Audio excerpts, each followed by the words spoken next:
Moi c'est Capucine. Ça c'est notre petite bébé Paula et moi c'est Luc et on est à bord du bateau Complice.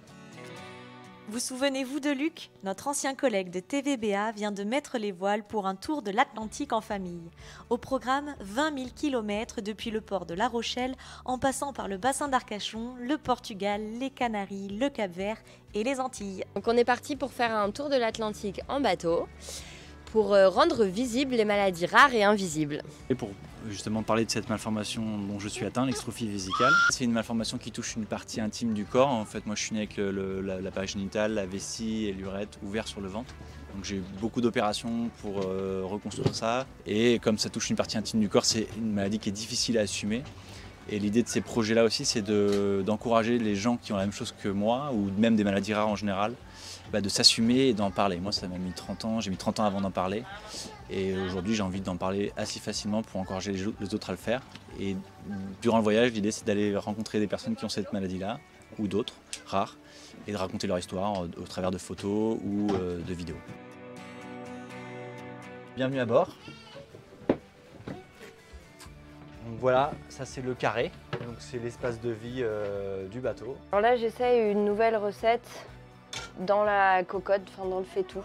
Déjà il faut que tout soit rangé à sa place au bon endroit, donc ça c'est un gros challenge. Et après chacun a son petit espace, sa chambre quand même. Et puis on apprend à faire avec. Là, une petite salle de bain, toilette. Le moteur ici, alors même si c'est un voilier, il y a un moteur qui permet de faire les manœuvres de port, plus recharger les batteries, en plus des panneaux solaires. Voilà, là il y a une petite table de carré pour passer des moments conviviaux quand le temps le permet. Et là, la cabine donc, de Solène qui sert aussi de change pour Paula. Moi je fais de la voile depuis que je suis adolescent, j'ai déjà fait plusieurs transatlantiques et j'ai toujours eu envie d'amener ma famille partager ces expériences parce que quand je l'ai fait j'étais un peu frustré de ne pas pouvoir le faire vivre justement avec mes amis et ma famille. On a vécu sur le bateau à partir de mars pour pouvoir le préparer au mieux pour partir du coup hier. On était un peu excités 3-4 jours avant de partir parce qu'il y avait plein de choses à faire donc en fait, on n'a pas arrêté de bosser parfois la nuit pour qu'on soit prêt à partir. Et après, une fois qu'on est parti, un peu d'excitation, mais aussi un petit peu de... Quand ça redescend, on se dit ouais, ça y est, on est parti là. Donc ça fait un petit peu peur, mais à la fois, on est heureux d'y être. Et après, on a vite été dans le bain puisqu'on est sorti de la baie de La Rochelle et direction les passes du bassin d'Arcachon. Et là, il y avait beaucoup de mer, beaucoup de vent, donc ça a été une première navigation assez intense.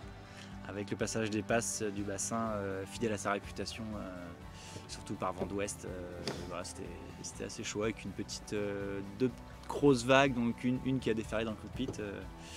Mais finalement on était attachés avec les gilets, en communication avec le sémaphore, qui fait un super taf. Et pour le début de l'aventure, Solène se joint à la famille. On a mis une annonce en fait sur une bourse aux équipiers sur Facebook. Pour être une troisième personne, ce qui est indispensable, notamment pour tenir l'écart la nuit. Je voulais partir à l'aventure et un soir je regardais sur la bourse aux équipiers les annonces et j'ai vu celle-là et je me suis dit super idée, sachant que moi avec mes parents déjà quand on avait 5 ans avec ma sœur on a fait presque toutes les îles de la Méditerranée en voilier habitable comme ça et donc du coup j'ai des super souvenirs. Je me suis dit pourquoi pas retenter l'expérience. Il semblerait que j'ai attrapé le mal de mer, ce que je n'avais pas avant. J'ai été malade pendant la première étape et j'espère m'amariner au plus vite.